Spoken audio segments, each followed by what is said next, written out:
Hi beautiful people, it's Michael, and I wanted to make a video about my attempt to save number 2 in my collection, my Haw Yuan Gold Cattleya. Now, this is one of, obviously as the number would imply, one of the earliest orchids I had in my collection. My husband got this for me right as I started getting into orchids, and I mistreated it so badly. I potted it, I repotted it, I drowned it in water, I killed the entire root system. So I finally started to get proficient at semi-hydroponics, and it was just kind of not doing great, and it has just recently taken a serious turn. You can see it's withdrawn all of the energy from this stalk here, from that pseudobulb. Everything is so intensely shriveled. I started to see some new root growth, but it really just completely stunted, and now it's withdrawing energy from that leaf right back there. So when I come in closer, you can see some of the new root growth that I was talking about, but it just does not seem to be, you can see right there at the bottom of the cane, it's just not doing much of anything. Now, as a comparative reference point, I wasn't sure, maybe this is just a Cattleya in a semi-hydroponics thing, but I don't think it is, because here's my counter perspective. I brought number 28 in my collection along for the ride, and this is my mini Cattleya Purple Blue Hawaii. And this was put into semi-hydroponics just a couple months ago, and look, it's just going nuts. It couldn't be happier. So I feel confident that had I just done the right thing from the beginning, this plant would be in much different shape, but unfortunately for number 2, it isn't. So I want to take you along on the journey of me attempting to make one final push to save this plant. I'm going to remove some of the dead and decaying matter. I'm going to clip off the dead pseudobulb and cane. And then I'm going to try a Rick L tactic. So I'm going to try treating this with tea bag water. So let me get everything set up and we will jump in. So the first thing I'm going to do in this process is go ahead and get the orchid unpotted. So my tools include this little stainless steel bowl. I've got my cutting tools and my tweezers, sanitizing in 70% isopropyl alcohol. So let's go ahead and jump in. So sad, man. Shoot. So if I bring you in on it, you can see that it's just completely withdrawn all the energy here. But there just seems like there's a shred of hope with these little roots right there by my fingertip, but I just don't understand what the holdup is with them. I'm not sure.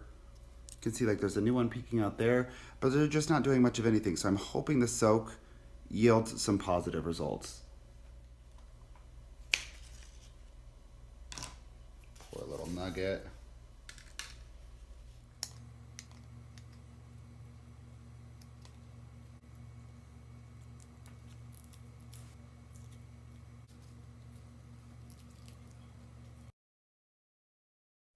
So now that I got the dead and decaying matter removed, you can see that there is actually a lot more root growth than I thought or that was visible, but it's still not accelerating in any way that it should.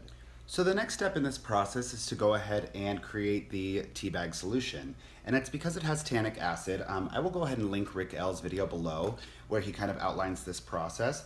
But essentially the objective is to kind of trigger the growth process and to force the plant into new root growth.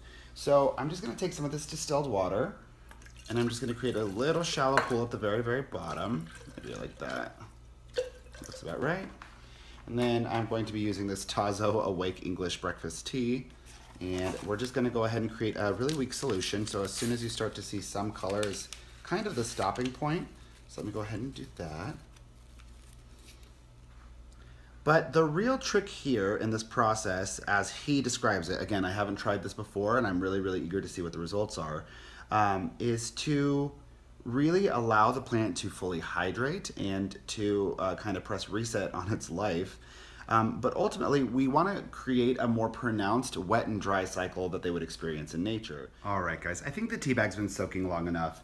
Now, one of the things to know about tannic acid is it is going to lower the pH of the water. So the starting point of this distilled water that I use is just around 8. So I'm going to take out the tea bag and just test to see where we are. Obviously, we want to be in the target range. So I'm hoping for about a 5.5. Let's make sure everything is zeroed out down to 1. And let's check it out. And we land at 5.4. So this is just perfect in the target range. Just wanted to validate that for myself. I figured it would be. So now what I'm going to do is I'm going to take the orchid and I'm actually going to just place it entirely into the water. And as stipulated by Rick, I'm just going to let this soak overnight and hope that it's going to really help to start rehydrating these leaves. If I discover that it isn't hydrating properly, I'm going to leave it in the water. But if I do see that it's picking up some moisture, I'm going to take it out and give it a dry period, depending on how quickly it wilts after that point or how quickly it starts to look like it's dehydrated again. I'll put it back in, and I'm going to continue this cycle until death do us part, or it gets better, to be honest with you. He boasts some really, really remarkable results within 6 days. So I'm hoping that this really facilitates the development of this plant. Please send your positive energy, your healing thoughts, your prayers, whatever you like to do to make it better, because I would really love to see this orchid make a really lovely recovery. If you have any questions, concerns, comments, insights you'd like to offer, please leave them in the comments section below.